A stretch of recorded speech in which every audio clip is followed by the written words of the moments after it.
Hello, bachcho. Let's read this question. So this question says, ice contained in a beaker starts melting when option A is the specific heat of the system is zero.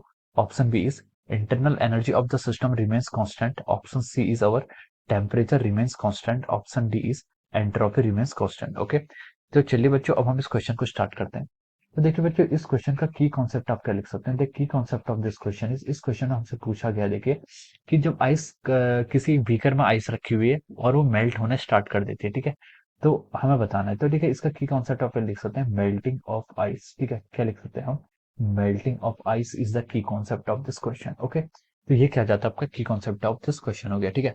अब देखिए बच्चों, melting of ice होता क्या, ठीक है। देखिए water आपके तीन फॉर्म में एग्जिस्ट करता है। एक होता है आपका लिक्विड वाटर होता है, जो एक होता है आपका वेपर की फॉर्म में, गैसेस फॉर्म में, और तीसरा होता है आइस जो कि आपकी सॉलिड फॉर्म में, ठीक है। अब देखिए यहाँ पर क्या चलता है, इन तीनों में आपका कन्वर्जन होता रहता है, ठीक है। देखिए यहाँ पर आपका क्या होता है, दो तरीके के एक जो आपको हीट सप्लाई करते हैं किसी को मेल्ट करने के लिए, तो हीट आपकी दो फॉर्म में जाती है, ठीक है। एक हीट जाती है आपकी सिस्टम टेम्परेचर इंक्रीज करने के लिए, ठीक है। एक हीट कहाँ पर जाती है आपकी टेम्परेचर इंक्रीज करने के लिए जाती है, ठीक है। जिसको हम क्या बोलते हैं, आपका स्पेसिफिक हीट बोलते हैं जिसे, ठीक है। स्पेसिफिक हीट, ठीक है। स्पेसिफिक हीट क्या होता है आपका, जब आप क्या करते हैं, देखिए अमाउंट ऑफ हीट सप्लाई करते हैं, amount of heat supply to increase the temperature by 1 degree Celsius of 1 gram of substance, ठीक है।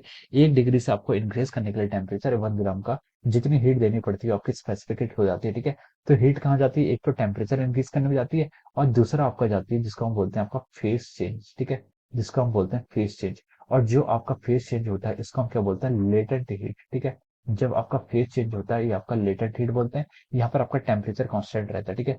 तो देखिए यहाँ से हमने डेल क्यू को कैसे डिफाइन किया, डेल क्यू को डिफाइन करने के लिए हमने M S into delta T, ठीक है। दिस इज फॉर और स्पेसिफिक हीट, यहाँ पर आपका टेम्परेचर चेंज होता है।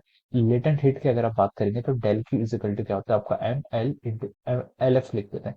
एफ के यहाँ पर latent heat of fusion, ice को मेल्ट करने के लिए आपको लेटेंट हीट ऑफ फ्यूजन की जरूरत होती है, ठीक है। तो मैंने इसको एम एल एफ लिख दिया, ठीक है। तो देखिए जब भी आपका फेज चेंज होता है उस कंडीशन में आपका जो टेम्परेचर होता है, टेम्परेचर आपका कांस्टेंट रहना चाहिए। क्योंकि अगर आपका टेम्परेचर कांस्टेंट रहेगा तभी आपका फेज चेंज होगा। अगर टेम्परेचर चेंज हो रहा है जैसा कि इस इक्वेशन में, तो वो आपका स्पेसिफिक हीट यानी कि आपकी हीट क्या कर रही है, टेम्परेचर को इंक्रीज करने में जा रही है। फेज चेंज करते टाइम आपका टेम्परेचर क्या रहता है, कांस्टेंट रहता है, ठीक है। तो देखिए हम यहाँ से क्या बोल सकते हैं, अब देखिए ऑप्शंस पे आइए।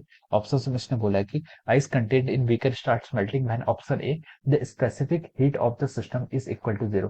जब सिस्टम की आपकी स्पेसिफिक हीट क्या हो जाती है, जीरो हो जाती है, ठीक है। सो दिस इज रॉन्ग, ठीक है। ये क्या आपका रॉन्ग हो जाएगा। ओके, स्पेसिफिक हीट आपकी क्या रहती है उस कंडीशन पर, आपकी इनफाइनाइट रहती है ना कि जीरो। बी पर क्या बोला इसने, internal energy of the system remains constant. Internal energy आपके सिस्टम की क्या रह जाती है, कांस्टेंट रह जाएगी, ठीक है। तो हम लोग बोलेंगे कि ये स्टेटमेंट भी आपका क्या है, दिस स्टेटमेंट इज रॉन्ग, ठीक है। इंटरनल एनर्जी आपकी कांस्टेंट नहीं रहेगी, क्योंकि जो हम हीट सप्लाई कर रहे हैं वो क्या होती है आपकी इंटरनल एनर्जी होता है क्या, इंटरनल एनर्जी सिस्टम की खुद की एनर्जी होती है, ठीक है। It is the sum of the kinetic energy plus potential energy, ठीक है।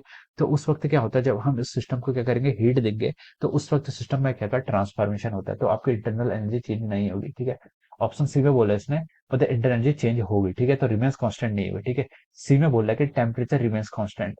तो देखिए जब भी आपका क्या होता है लेटेंट हीट या फिर फेज चेंज होता है तो आपका टेम्परेचर तो कांस्टेंट ही रहता है, तो सी ऑप्शन यहाँ से राइट हो जाएगा। डी में बोल रहा है कि एंट्रोपी रिमेन्स कांस्टेंट, ठीक है। एंट्रोपी क्या होनी चाहिए आपकी, कांस्टेंट रहनी चाहिए। तो दिस इज अगेन नॉट, मतलब ये आपका ट्रू नहीं है, ठीक है। एंट्रोपी आपके यहाँ पर कांस्टेंट नहीं रहेगी। Okay, so the right answer of this question is our option C, ठीक है, कि आपका टेम्परेचर रिमेन्स कांस्टेंट, ठीक है। तो हम बोल सकते हैं यहाँ से कि आपका जो ऑप्शन सी आएगा, option C is the correct answer. Okay, option C is the correct answer of this question, ठीक है। आपका टेम्परेचर क्या रहेगा, कांस्टेंट रहेगा।